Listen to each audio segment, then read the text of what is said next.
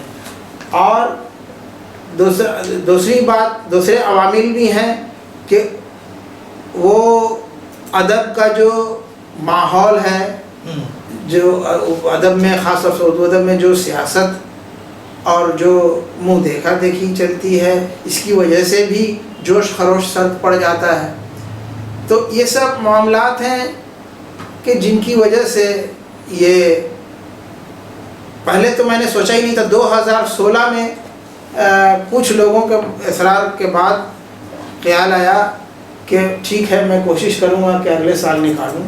تو 16 کے بعد 17 ہوا، پھر 18، پھر 19، پھر 20، 21، 22، 23. دیکھتا ہوں کہ کب. اچھا ارشد جمال ہاشمی صاحب، آپ ہمارے چینل ان سے ملیے میں تشریف لائے، وقت نکالا، زحمت کی، اور ہمارے سوالوں کا جواب سنجیدگی کے ساتھ، نہایت غور و فکر کے ساتھ، نئے پہلو کے ساتھ آپ نے جواب دیا. اور مجھے تو اچھا لگا اس لیے کہ کچھ باتیں آپ کے بارے میں معلوم ہوئی ہے، اور ایسا ہونا بھی چاہیے. چھپانے کی کوئی ضرورت تو ہے نہیں، مجھے نہ آپ کو. وقت بہت زیادہ ہو گیا، ورنہ اور کچھ باتیں ہوتی. میں آپ کا بہت بہت شکر گزار ہوں کہ آپ آئے، ہمارے لیے وقت دیا. اور میں چاہوں گا اگر آپ کی جیب میں کوئی پرچی ایسی ہے جس میں کچھ اشعار لکھے ہوئے ہوں یا حافظے میں ہوں، تو ہمارے ناظرین کو سنائیں تاکہ آپ کے شعر سے بھی انہیں کچھ حد اٹھانے کا موقع ملے. پرچی تو ایک زمانہ ہوا، تقریباً 15-16 سال سے اب میں پرچیوں میں نہیں لکھتا. اچھا تو اس جامع جہان ٹھیک ہی ہے. آج کی پرچی یہی ہے، آج کی پرچی یہی ہے. اب تو یہ عام ہو گیا ہے، لیکن میں بڑے لمبے عرصے سے ہی تو اس میں اشعار رہتے ہیں، لیکن وہی معاملہ ہے کہ دیدنی ہو کوئی منظر تو مزاح کھولوں گا، دیدنی ہو کوئی منظر تو مزاح کھولوں گا، سامنے وہ ہو تو میں باب نگاہ کھولوں گا. واہ واہ واہ، پھر پڑھیے. واہ. دیدنی ہو کوئی منظر تو مزاح کھولوں گا، سامنے وہ ہو تو میں باب نگاہ کھولوں گا، اور جہاں منزل کوئی ہوگی نہ نشان منزل، جہاں منزل کوئی ہوگی نہ نشان، دیکھنا رخت سفر ایسی جگہ کھولوں گا. بہت عمدہ ہے. واہ. دیکھنا رخت سفر، دیکھنا رخت سفر ایسی جگہ کھولوں گا، اور فیصلہ ہوگا فقیہوں کا جو سب جانتا ہوں، فیصلہ ہوگا فقیہوں کا جو سب جانتا ہوں، سو تیرے آگے ہی زنبیل گناہ کھولوں گا. واہ. تو یہ اس غزل سے 2-3 اشعار میں نے پیش کیے، اور ایک اور غزل سے میں 2-3 اشعار دیکھ لیجئے کہ مطلب ہے کہ چراغ علم و عمل سے شعلہ نکالنا ہے، چراغ علم و عمل سے شعلہ نکالنا ہے، الگ طریقے سے ہم کو غصہ نکالنا ہے. واہ واہ. اور یہ طے کیا ہے کہ سچ ہی نکلے گا اب زباں سے، طے کیا ہے کہ سچ ہی نکلے گا اب زباں سے، نکال لے اب جسے تمنچا نکالنا ہے. واہ بہت خوب. اور پہاڑ جس کو سمجھ رہے ہو وہ کچھ نہیں ہے، تمہاری آنکھوں سے ایک ذرہ نکالنا ہے. پہاڑ آنکھوں سے، پہاڑ جس کو سمجھ رہے ہو وہ کچھ نہیں ہے، تمہاری آنکھوں سے ایک ذرہ نکالنا ہے. اور ہمیں پسینہ سکھانا ہر شام گھر پہنچ کر، ہمیں پسینہ سکھانا ہر شام گھر پہنچ کر، اور آپ کو جا کے جم پسینہ نکالنا ہے. واہ واہ واہ واہ، نیا مضمون نکالا ہے آپ نے. واہ. ترقی پسندانہ مضمون ہے. تو یہی بہت بہت بہت شکریہ. پھر ملیں گے اگر خدا لایا.